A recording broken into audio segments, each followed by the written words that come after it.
Sumainyo ang Panginoon. Sumayo rin. Ang mabuting balita ng Panginoon ayon kay San Mateo. Papuri sa iyo, Panginoon. Noong panahon iyon, ang mga Pariseo lumapit kay Jesus at pinangkansiluhin siya sa pamamagitan ng tanong na ito. Naaayon ba sa kautusan na iwalayan ng lalaki kanyang asawa sa kahit anong kadahilanan? Sumagot si Jesus, hindi pa ba ninyo nababasa sa salatan? Nasa pasimula nila sila na may kapal, lalaki at babae. At sinabi, dahil dito iiwan ng lalaki kanyang ama at ina, at magkasama sila ng kanyang asawa, at sila ay magiging isa. Kaya hindi na sila dalawa, kundi isa. Ang pinagsama ng Diyos ay huwag paghiwalay ng tao. Kapatid, ang mabuting balita ng kaligtasan. Pinupuri ka namin, Panginoong Jesucristo. Magsimpuan naman. Magandang hapon sa inyong lahat, kapatid. At magandang hapon sa ating dalawang kapatid na sila Ramon at Sherin. Sa kanilang pagkanais na maging isa sa banal na sakramento ng kasal.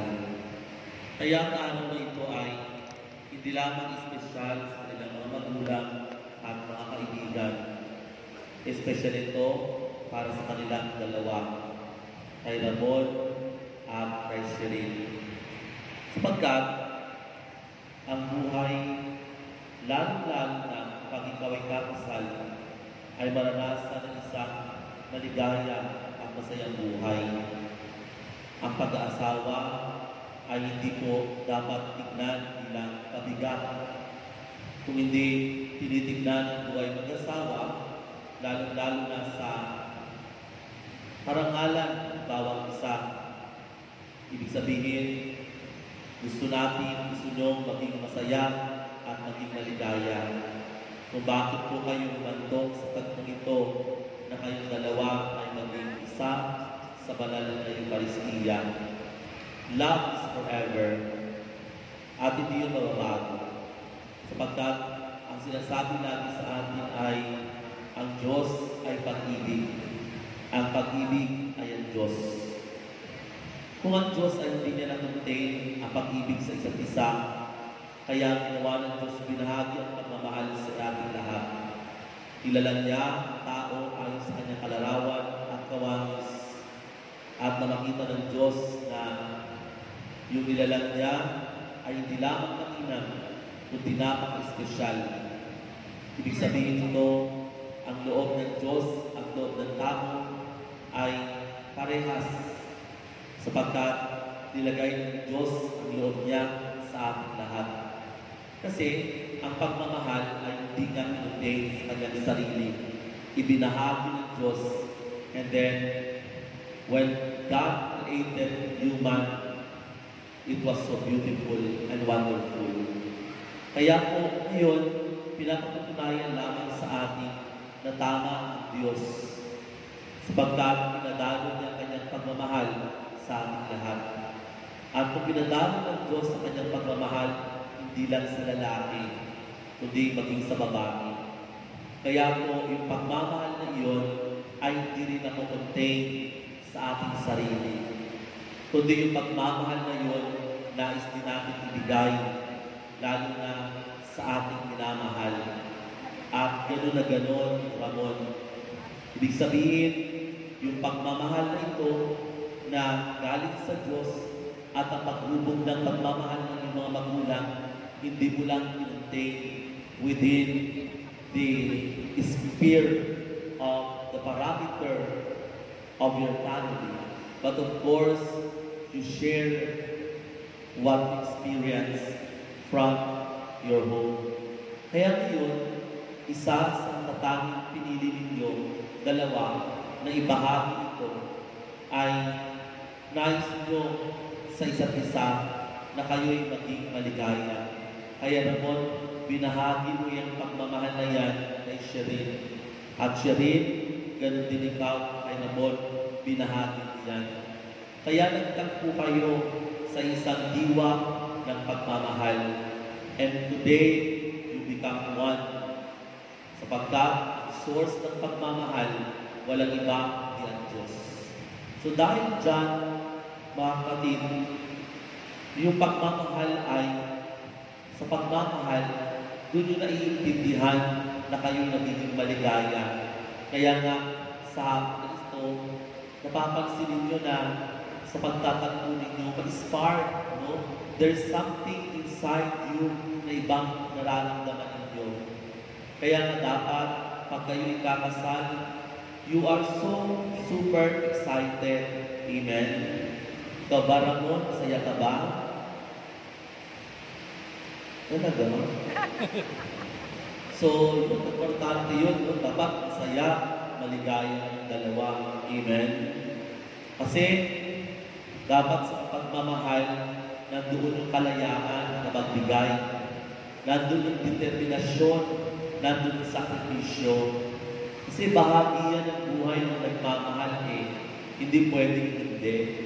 Both of you, kinakailangan i-reciprocate yung pagmamahal na yun para maging maligaya kayo sa isa't isa.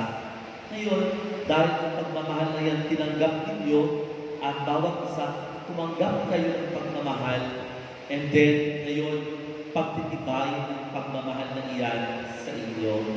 Kaya nga, dahil nandito na kayo, ibig sabihin nito, sa pagmamahal na ito, ready na kayo. Ikaw ba, Sherin? Ready? Talaga rin? Hindi ka napilitan, ha? Sige. So, importante yun that you must be ready. Because sa pag-ibig, nandoon yung kalayaan. Kaya, dahil malaya kayo, then you can shout to the world, even in your family, in your community, na ikakasal na ako. At ngayong araw na ito, ay nandito kayo sa tambahan ng Panginoon.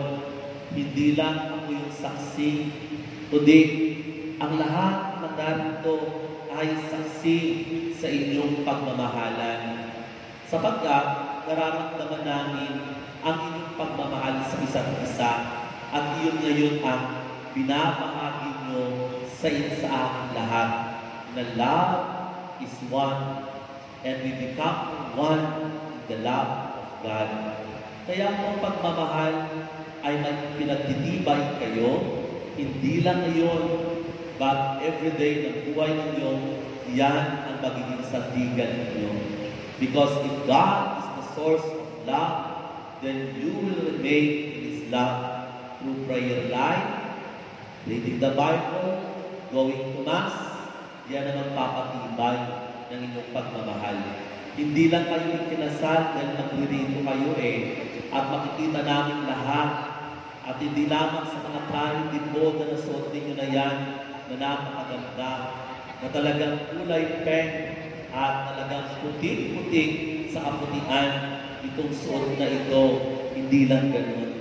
Hindi lang dahil sa iyan ang makaganda mong damit at talagang puno ng make-up. Hindi lang ganun Kung it is more than just physicality, because love is forever.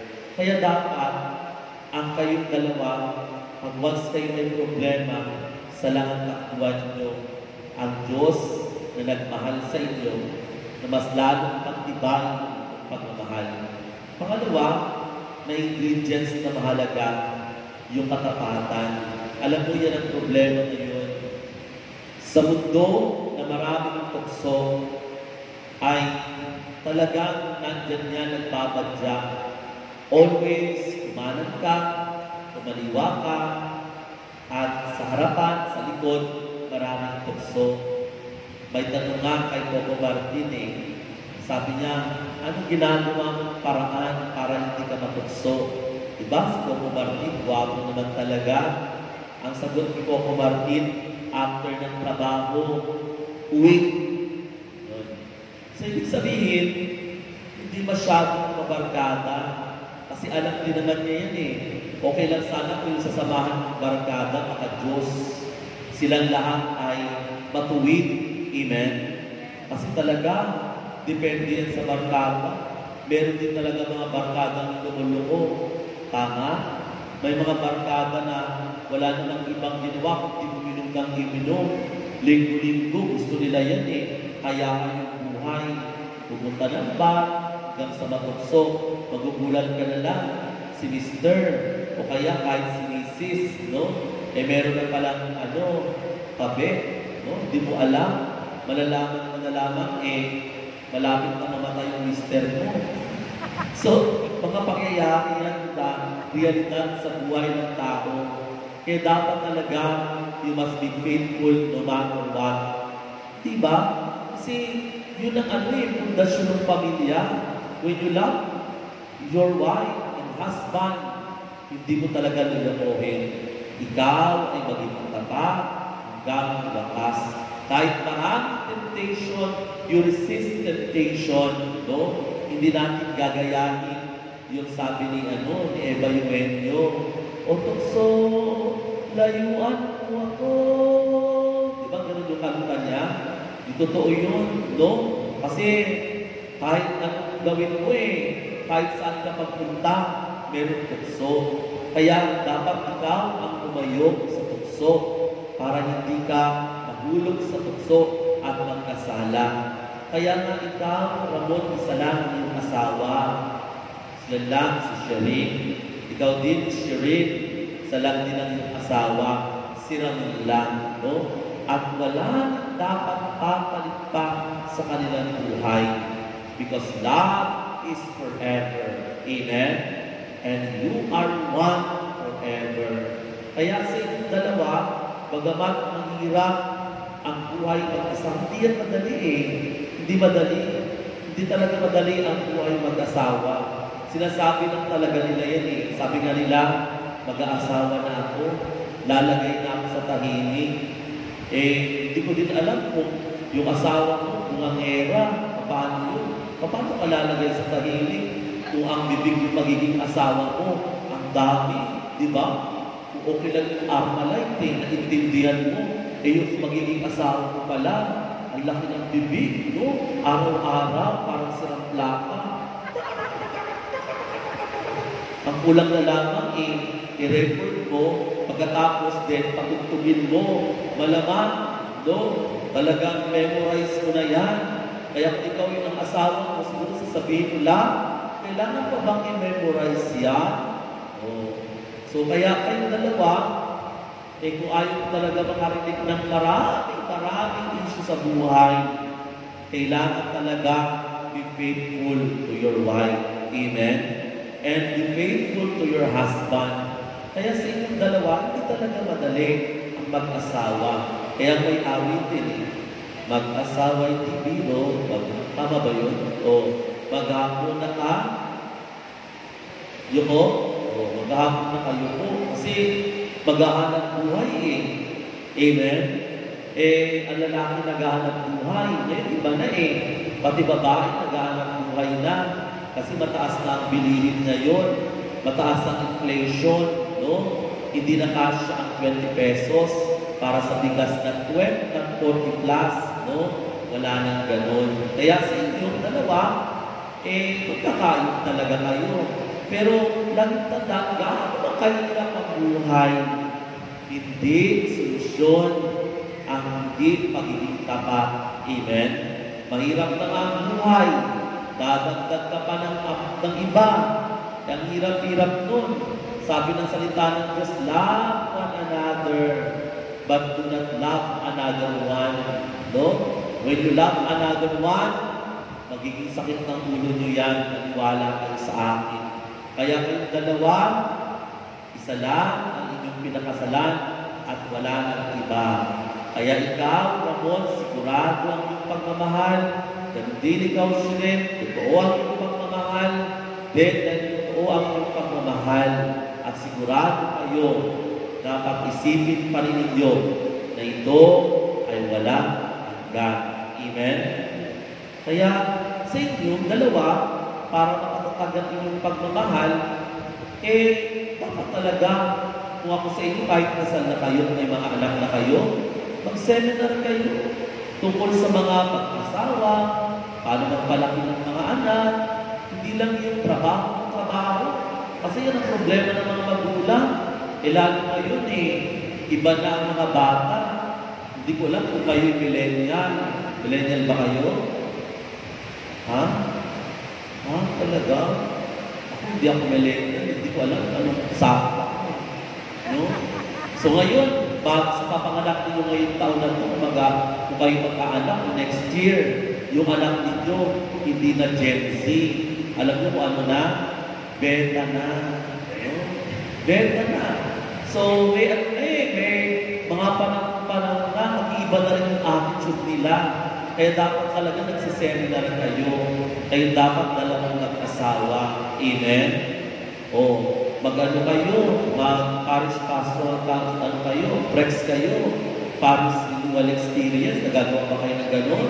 Andiyan sa Kuya Edo. O, yan, di ba? O para mas lalo kapalali, mag-focus for Christ din kayo, pero mag-virgin counter dito. Ikaw din ba? O sa marriage? O. So at least mapalali ang buhay kasi kailangan talaga ng seminar, hindi lang kayo ng tayo para alam niyo paano magpalaki. Tignan niyo yung mga nandun sa labas, hindi sila marunong magpalaki ng anak. Basta, sige, parin-tingin, sakang. Hindi. Yan na yung ngayon, yan na yung ginagawa ng magulang. Kaya hindi na nila alam kung paano maging tatay, maging nanay. Amen? Kung ako nga sa inyo kailangan inihahatid mo talaga yung mga bata. Kasi iba ang panahon ngayon, no? Kasi yung mga barkada, nasusuway na sila Hindi mo na alam kung kilala mo yung anak mo. Dapat kilala mo. Amen? Kilala mo. Kaya kayong dalawa, kailangan give time for a seminar. You need that in order to grow your faith, in order to grow your well-being, as a father, as a mother, so that you may become one. Amen? O, tapos na. Dito na tayo ng kasal. Ang mag-asawa sa kanilang buhay. Minamahal ko Ramon at Sherin, narito kayo ngayon upang pagtibayin ang inyong pagmamahalan sa harap ng sambayanan ng Kristiyan na nag-ipon ngayon. Umasa kayo na kami ay inyong kapiling na maglalakbay sa buhay na harapin ninyo bilang mag-asawa. Sa pamamagitan ng pagiging sa Diyos ng panalangin ng kanyang biyaya at pagpapala. At ngayon naman, mga kapatid, hinihiling ko sa inyo na tulungan ninyo sila sa pamamagitan ng panalangin at tanggapin sa ating sambayanang Kristiyano bilang mag-asawa. Hinihiling ko ngayon na kung katapatan ninyong ipahayag ang inyong damdamin sa isa't isa. Sherin, bukalma sa iyong loob ang iyong pagparito upang makaisang dibdib si Ramon na iyong pakamamahalin at paglilingkuran habang buhay. Opo, Father. Ramon, ukalma sa iyong loob ang iyong pagparito upang makaisang dibdib si Sherin na iyong pakamamahalin at paglilingkuran habang buhay. Opo, Father. Kayo ba ay nakahandang kamugain at palakihin ang mga anak na inyong ibibigay sa inyo ng Diyos bilang mabubuting Kristiyano? Opo, Father. Opo, Father.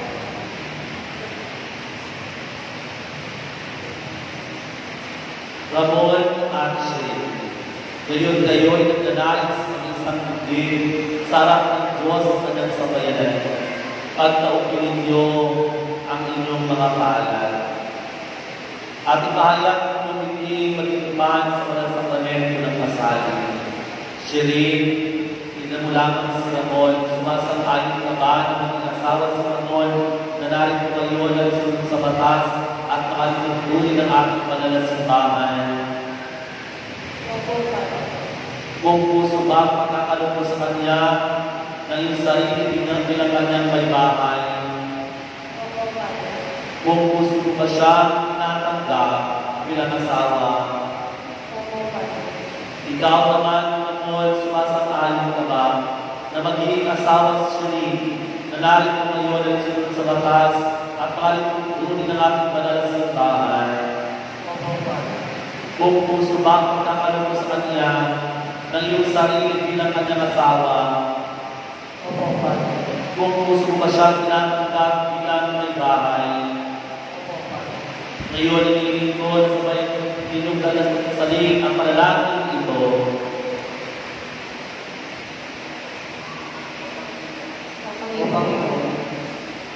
Kami po ay ngayon magkaisa ng kalooban namin mula ngayon sa ginawa, kahirapan, sa karamdaman, at sa kasunod. Sa lahat ng araw na kami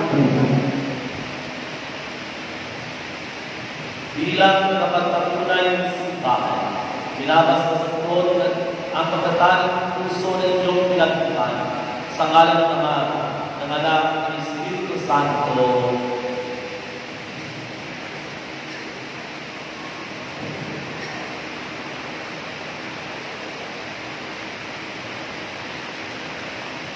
Ramon at Shirley ay linang sa Diyos sa kanyang pagpapaspas sa iyong mga sinisingatan.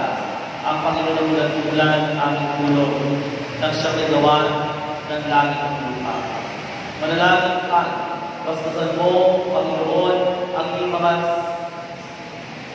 itong mga sinisigat para matin mo sila, Ramon at siyang puso ito, na maging tuwang isusan mo dahil sa pag-ibig ng galing ng para. Inulog namin sa pagkita sa Kristo, kasama ng Espiritu Santo, magpasawalang hanggan. Amen. Basbasan mo, Panginoon, ang mga lingkod na sila, Ramon at Shirley, at pagkalaban sila na sapat, akuhain sila sa isang mga aras nito, sa pagkakapit ng buhay ng walang hanggan, inulog namin sa pagkita sa Kristo, kasama ng Espiritu Santo, magpasawalang hanggan. Amen.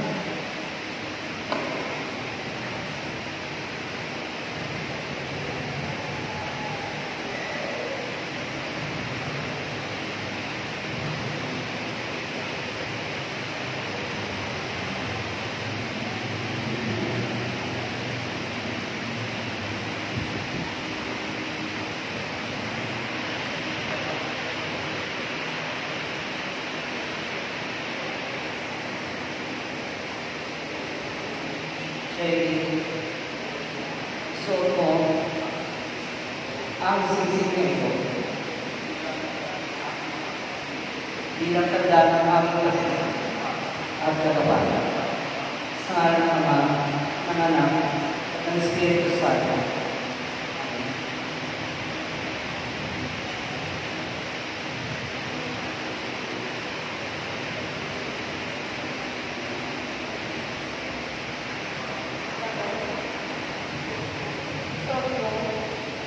Ang sisig na ito, bilang tanda ng aming pag-ibig at katapatan sa ngalan ng Ama at ng Anak at ng Espiritu Santo. Amen.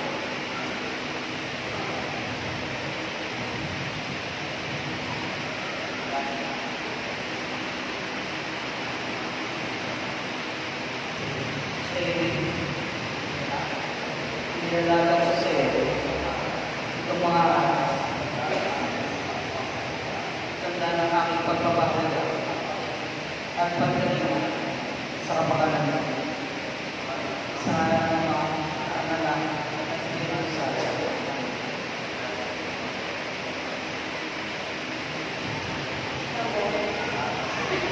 Tinatanggap ko ang mga ito at nagawa ko ako magiging ng katuwa sa wasong paggamit at pangangasiwa ng ating kabuhayan.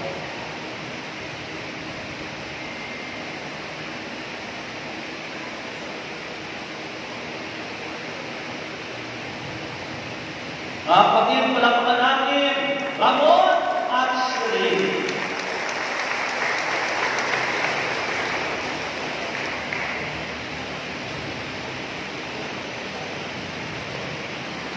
Hihilinan ang mga kapay na maglalagay ng belo na nagmula sa laman. Ang Pero ay sumasalisa sa kanilang pananagutan sa isa't isa.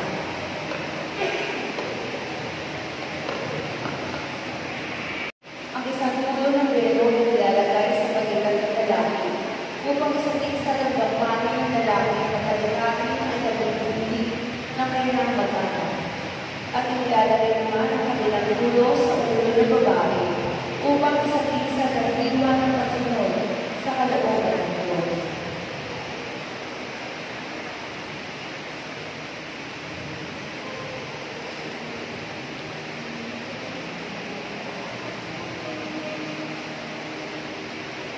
Hinihingal ang mga apay na nilalagay ng kordon na pumunta na sa harapan.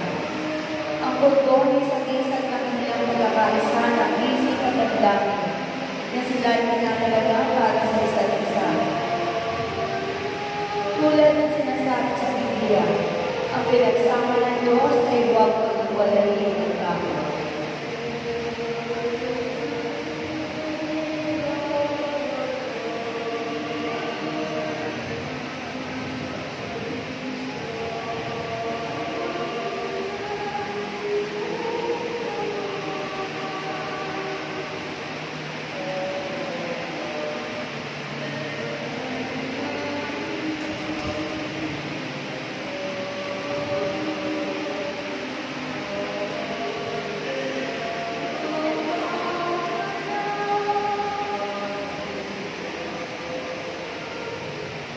Maliban sa pagkakabukasan, magsitayuan mo.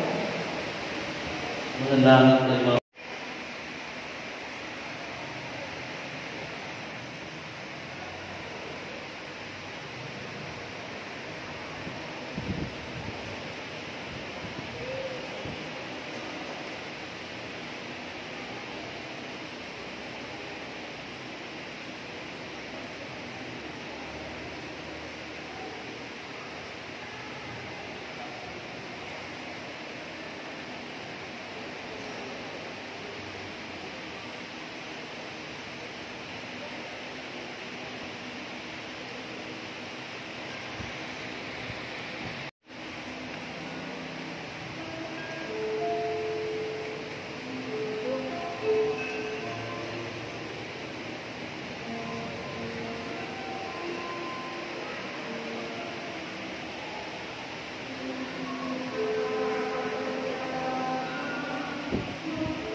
Siya rin, pag-ibig may patunayan sa pag-ibig ko ding may bahay, na may pananampalatayang kabanalan at pag-ibig sa may kapal.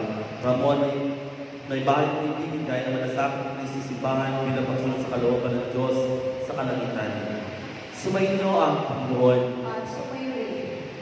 Ang Diyos sa mga makapangyarihan sa nawang magbigay ng kagalakan tulad ng mga anak na sinisilang at ang kanyang kasiyahan ngayon at magpasawalang hanggan. Amen.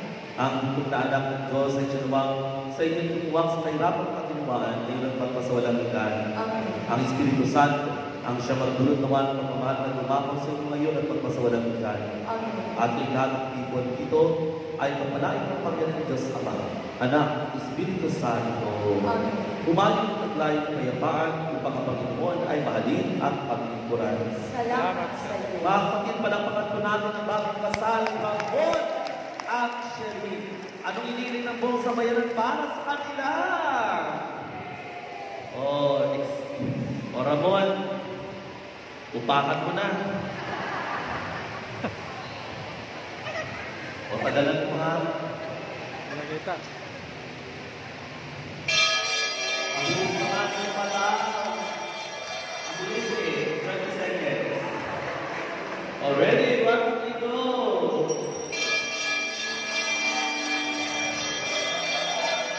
Congratulations.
Ngayon naman po ay susunod natin sa pagbubuhat ng litrato ang bagong kasal at pagbulang ng ating bride.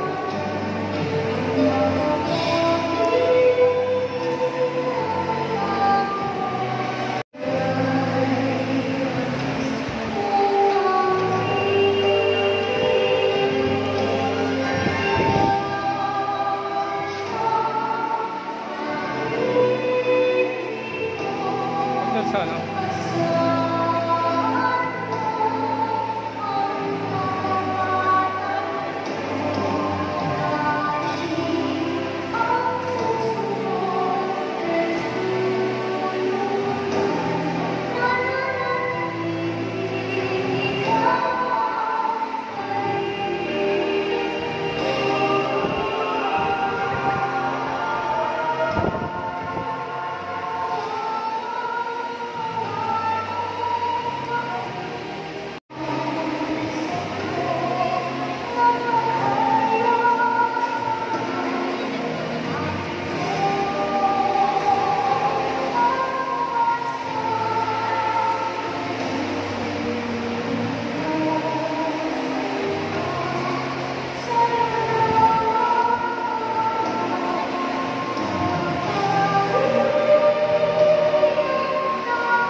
Sulit po dito ang magulang ng ating Lord.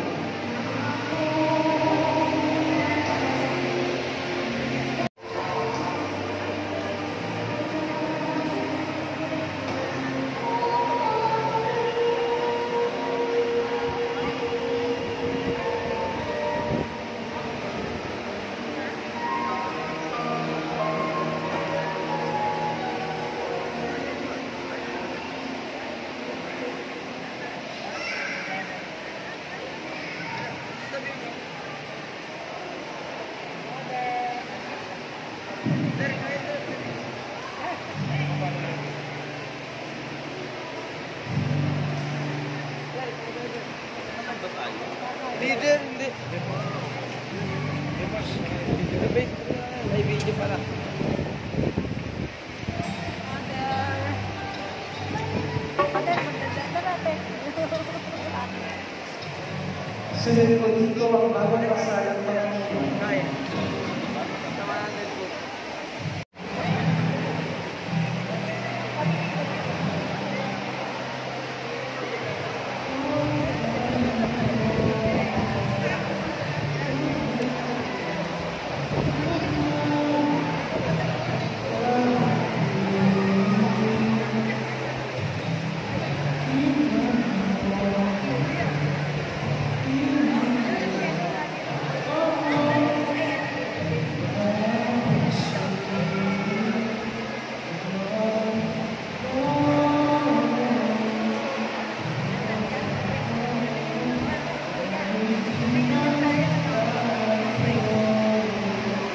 Oo.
Pwede mo mag-ready mga aking na baba.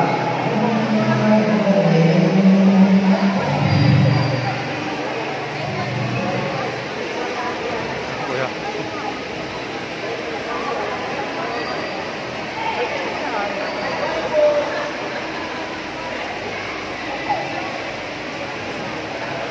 Okay na po, ating pinag-ready.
So dito ang reception guys sa ilalim ng 100-foot statue. Yan. So dito sa baba. This is the reception ng kasal. Hapa dito. So tara, pasok tayo guys.